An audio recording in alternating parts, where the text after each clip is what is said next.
The hum of the restaurant was a physical thing, a pressure against my skin. It was the sound of old money and new ambition, of clinking glasses and hushed, important conversations. And tonight, it was the sound of 100 pairs of eyes dissecting me as I walked to my table. I felt each glance like a pinprick, a sharp, deliberate judgment. My dress, a soft petal pink I'd thought was pretty, now felt like a spotlight. My body, which I occupied with a hard-won neutrality most days, felt like a public spectacle. I was an art history major who spent her days in dusty libraries, not a woman who belonged in a place where the chandeliers dripped crystals like frozen rain. But my roommate, Jessica, had been insistent. "It's a blind date, Chloe. He's supposed to be incredible." A real catch, she'd said it with a smile that never quite reached her eyes.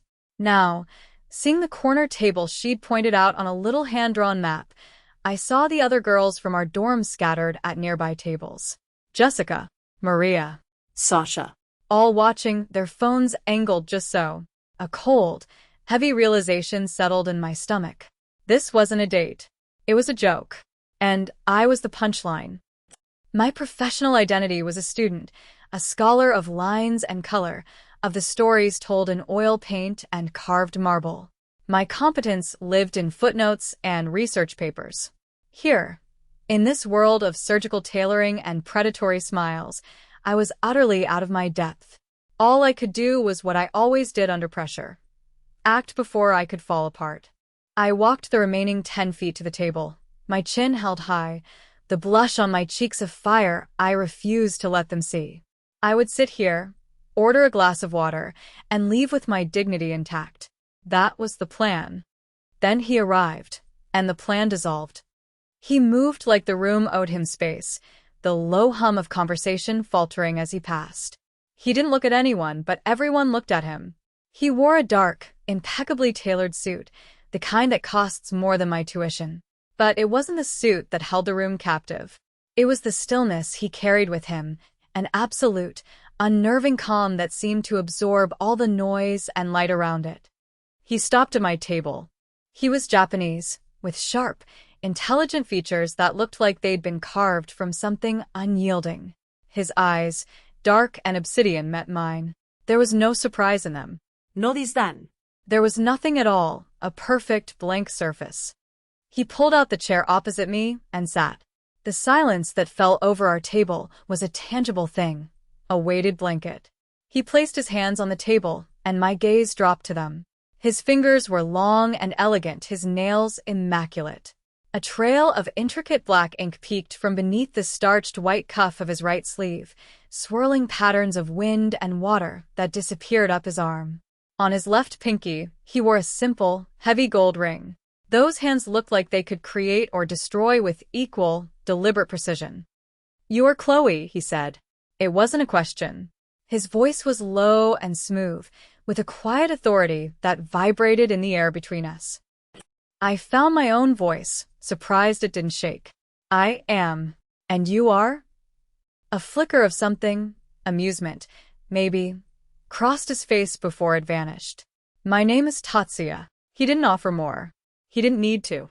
The way the waiter approached, with a deference that bordered on fear, told me everything I needed to know. This was a man of immense power, which made the joke even crueler.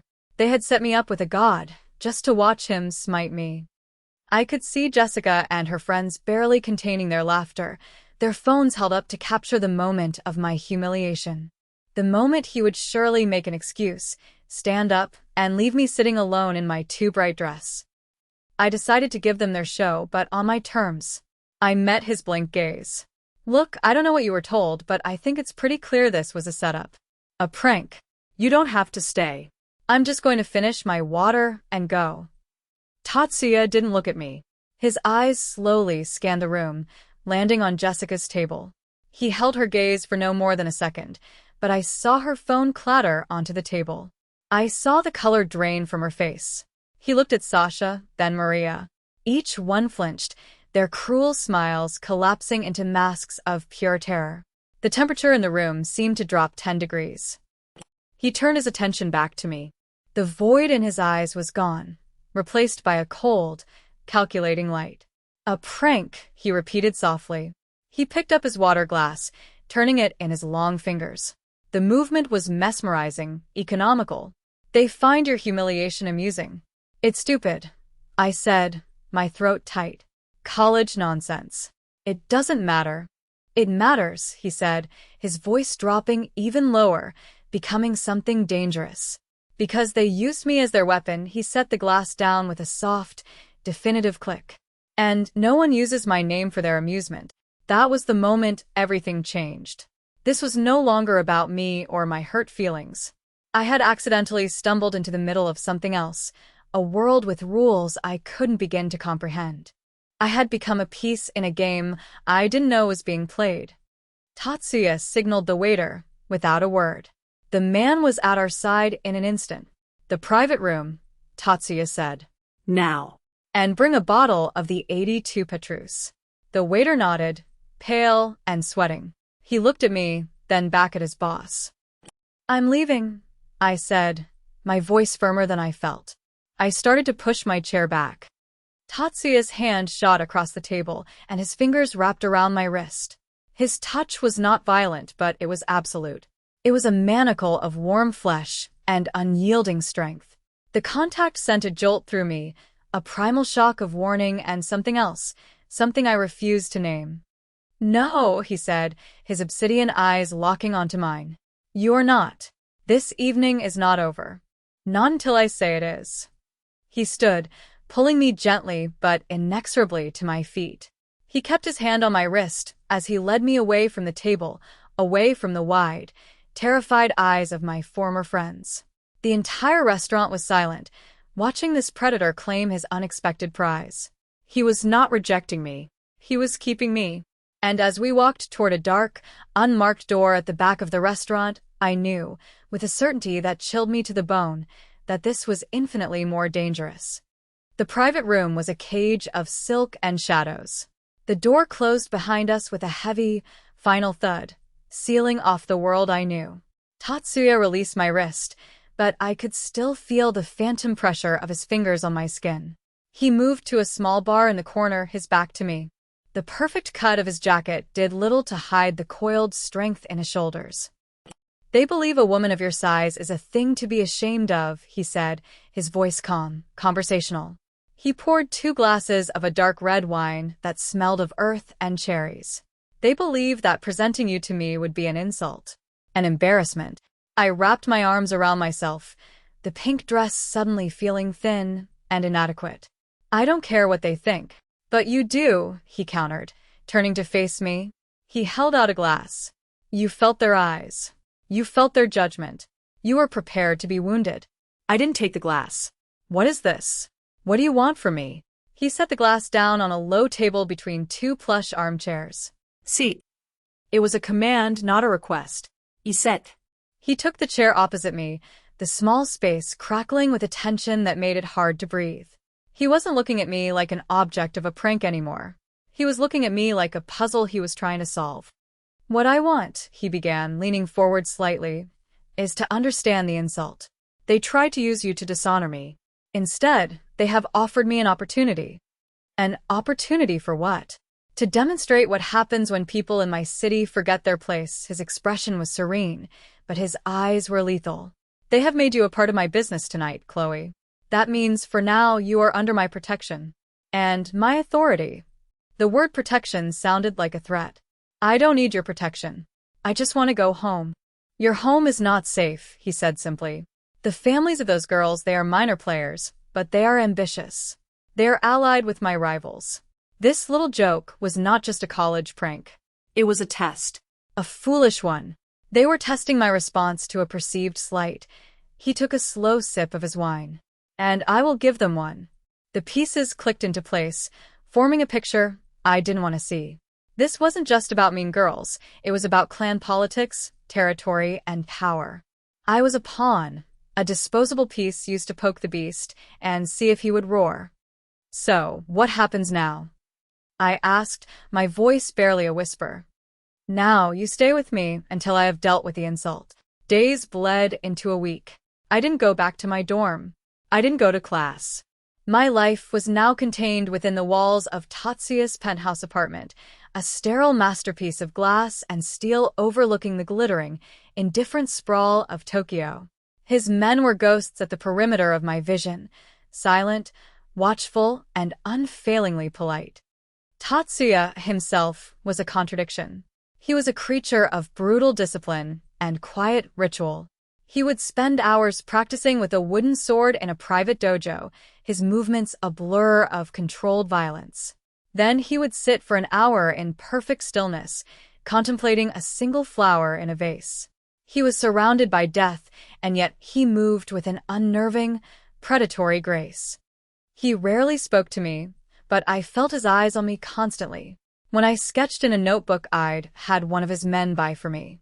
When I read one of the classic novels from his vast library, he was watching, gauging, assessing. One evening, I found him on the balcony, staring out at the city lights.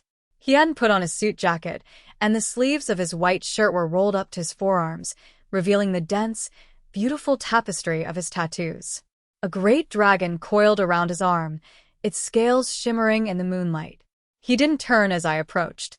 "You should have let me go that first night," I said quietly, standing a few feet away. "It was no longer an option," he replied, his gaze fixed on the horizon. "Their families would have come for you, to erase their mistake, to erase the witness to their disrespect. You could have sent me away, hidden me." He finally turned to look at me. The city lights cast sharp shadows across his face. "And trusted your safety to others? I do not delegate what is important." There it was. A crack in the armor. He wasn't just keeping me here as a tool for his revenge. He was keeping me here because he believed he was the only one who could keep me safe. It was a possessiveness born of absolute control.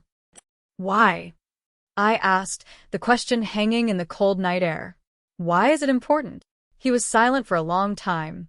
I watched a faint scar near his temple, a thin white line that was almost invisible. He carried his history on his skin, in ink and in scars.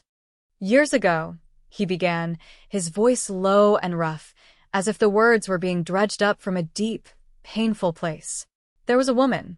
Her name was Akane. She was not part of my world, but she chose to be with me. My enemies learned of her. They saw her as a weakness, a vulnerability." He looked down at his hands, the ones that had held my wrist with such absolute power. "I thought my walls were high enough. I thought my men were loyal enough. I was wrong. I failed to protect her." The shame rolled off him in waves, a cold, heavy tide. It was the wound he carried, the core of his isolation. He wasn't just a monster. He was a man haunted by a failure he could never undo. He had built an empire of control to ensure it never happened again. I took a step closer. The instinct to comfort him was overwhelming, but I knew that would be a mistake. Men like him didn't want comfort. They wanted strength. "I'm not her," I said softly. His head snapped up, his dark eyes locking on mine. "I know." The next day, I had my chance to run. One of Tatsuya's lieutenants, a grim-faced man named Ito, was escorting me to a different safe house. Tatsuya was dealing with the fallout from the prank, which had escalated into open conflict with a rival clan. We were stopped in traffic when a black sedan slammed into us from behind. Another boxed us in from the front. Men in dark suits spilled out, guns drawn. Ito shoved me down, yelling into a radio, but it was too late. The windows of our car exploded inward in a shower of glittering tempered glass. The sound was deafening. Ito grunted, a dark stain spreading across his white shirt. Panic seized me, cold and sharp. This was it. This was how I died, a casualty in a war I never meant to join. But then I saw Ito's gun on the floor mat, knocked from his hand. I didn't think. I acted. I grabbed the heavy weapon, my hands clumsy. One of the attackers was pulling my door open. He had a cruel, sneering face. He reached for me. I raised the gun, squeezed the trigger, and the world erupted in a cannon blast of noise and recoil. The man stumbled back, shock on his face, before collapsing. The firefight was over in seconds. Tatsuya's men descended like specters, ruthlessly efficient. When the silence returned, it was thick with the smell of gunpowder and blood. I was still on the floor of the car, shaking, the gun heavy in my lap. The back door was wrenched open. It was Tatsuya. His face was a mask of cold fury, but his eyes, when they met mine, were blazing with a raw, terrifying emotion.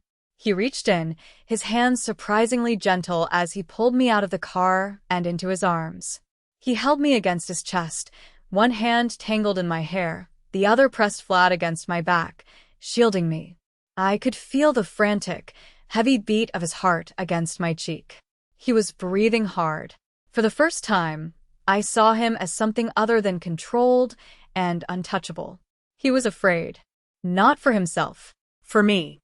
He pulled back, his hands framing my face. His eyes scanned every inch of me, searching for injury. "Are you hurt?" he demanded, his voice raw. I shook my head, unable to speak. His gaze dropped to the gun still clutched in my hand, then to the dead man on the pavement. A flicker of something unreadable crossed his face. He gently took the weapon from my trembling fingers. "You are a survivor, Chloe," he murmured, his thumb brushing against my cheek. It was the first time he had touched me with anything approaching tenderness. It was a small, almost deniable gesture, but it undid me completely. "You survive." In that moment, surrounded by carnage, I made a deliberate choice. I didn't run. I didn't scream. I leaned into his touch. I stayed. The failed ambush pushed Tatsuya to a new level of cold fury. He moved through his organization like a blade, cutting out the disloyal and the weak. I saw less of him, but I felt his presence everywhere. He had moved me back to the penthouse, which was now a fortress. The quiet, watchful men were replaced by heavily armed soldiers. The war had come home. I had crossed a line in that car. The weight of the gun, the life I had taken, it was a part of me now. I no longer belonged to the world of libraries and quiet study. Tatsuya had dragged me into his, and I had, in turn, stained my own hands with its violence. I found myself watching security feeds on a tablet he'd given me, learning the faces of his men, tracking the patterns of the guards. I was no longer a prisoner. I was becoming part of the ecosystem of the place. One night, he returned late, long after the city had gone to sleep. He was bleeding from a shallow cut on his arm, his suit jacket torn. He walked into the main living area where I was sketching and stopped, seeing me. He looked exhausted, the iron mask of control showing cracks at the edges. Without a word, I went to the bathroom and returned with a first aid kit. He sat on the edge of the sofa, shrugging out of his jacket, and let me clean the wound. My fingers were steady as I disinfected the gash, as I applied a butterfly bandage to close the skin. We were inches apart. I could smell the faint, clean scent of his cologne, a mix of cypress and smoke, now mingled with the metallic tang of blood. The silence between us was not empty. It was filled with everything we couldn't say. "They used the girls," he said, his voice flat. "The ones who set up the date. The rival clan is using them as leverage. They're holding them somewhere in Shinjuku." My stomach twisted. Jessica, Sasha, Maria. As much as I hated what they'd done, I didn't want them dead. "What will you do?" "Whatever is necessary." His voice was cold, absolute. "They're just stupid kids," I said, my voice pleading. "They didn't know what they were getting into." "It does not matter," he said, his eyes hard.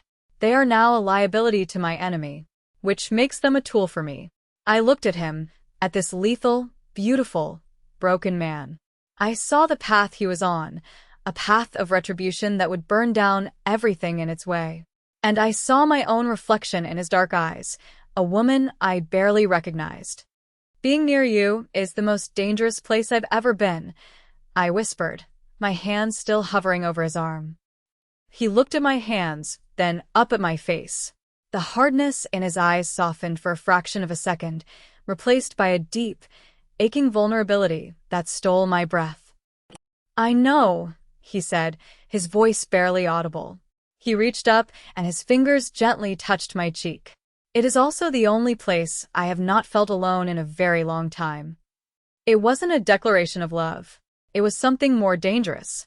A confession. An admission of a shared solitude in the heart of the storm. He saw me, not as a plus-sized woman, not as a liability or a pawn, but as an anchor in his world of violence. And I saw him, not as a monster, but as a man desperately trying to hold his empire together, haunted by the ghosts of his past. The next day, a package arrived. A small, elegant box addressed to me. One of Tatsuya's men intercepted it, scanned it, cleared it, and brought it to me with a grim expression. Inside, on a bed of silk, was a single, perfect pink camellia. And my student ID card, snapped cleanly in two. It was a message. They knew who I was. They knew where I was. And they were coming for me. The war was no longer just his. They had made it personal. The camellia was a declaration. Tatsuya explained its meaning in his culture. A noble death. They weren't just threatening me, they were sentencing me. The final confrontation was inevitable. The rival clan, the Chiyotegumi, proposed a trade. The girls for a ceasefire and a territory concession. It was a trap. Tatsuya knew it, I knew it. They wanted him in a vulnerable position. I will not make the trade, he stated, his voice like ice. Giving in to them is a sign of weakness. It will only invite more aggression. You'll let them die? I asked, horrified. They made their choice when they aligned themselves with my enemies. But I saw the conflict in his eyes. He remembered Akane. He remembered the cost of a woman dying because of him. This time, however, he was walling his heart off with cold logic. That's when I did something he never expected. I used the knowledge I had. My silly, useless art history degree. I had been studying Edo period woodblock prints of Tokyo.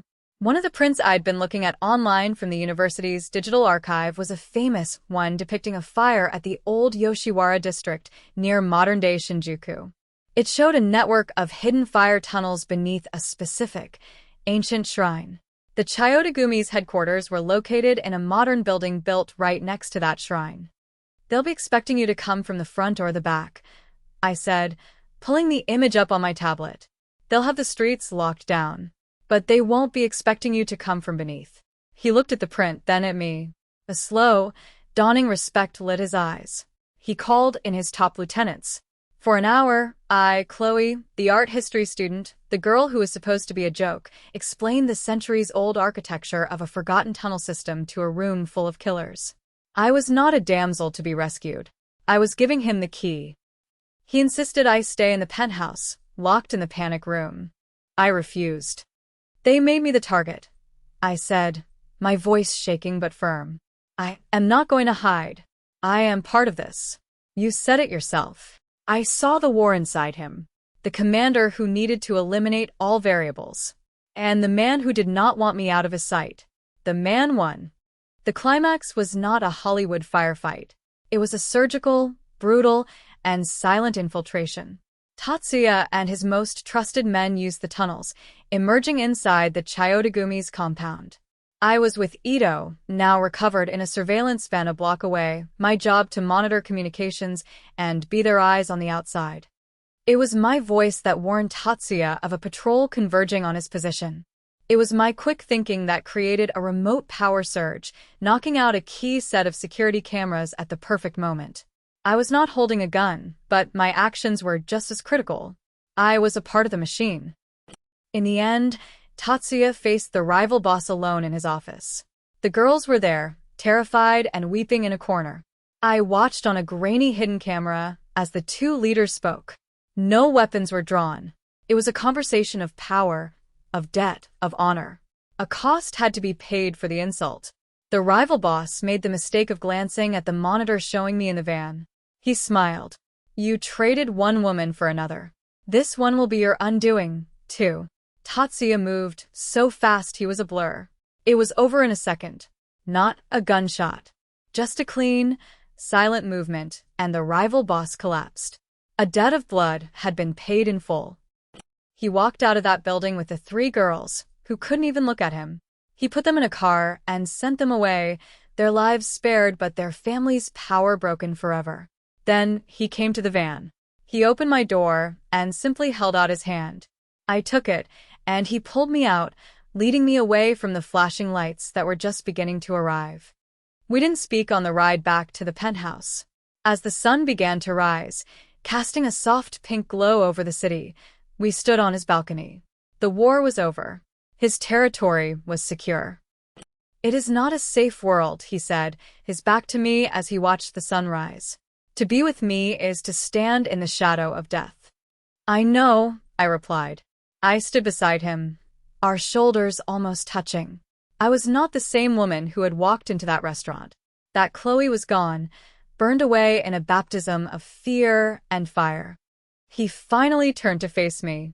His eyes, for the first time, were completely clear, the shadows banished by the morning light.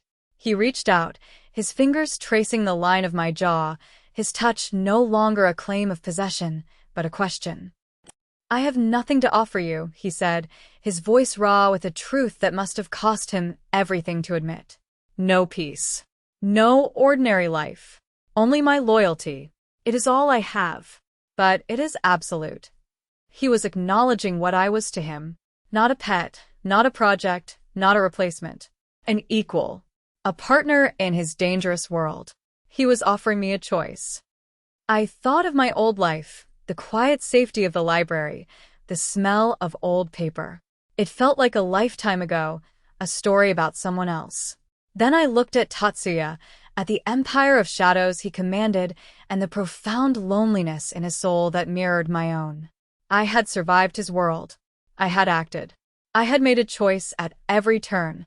And now I would make the last one. I did not give him a grand declaration. I did not promise him forever. I simply leaned forward and rested my head against his chest, right over his heart.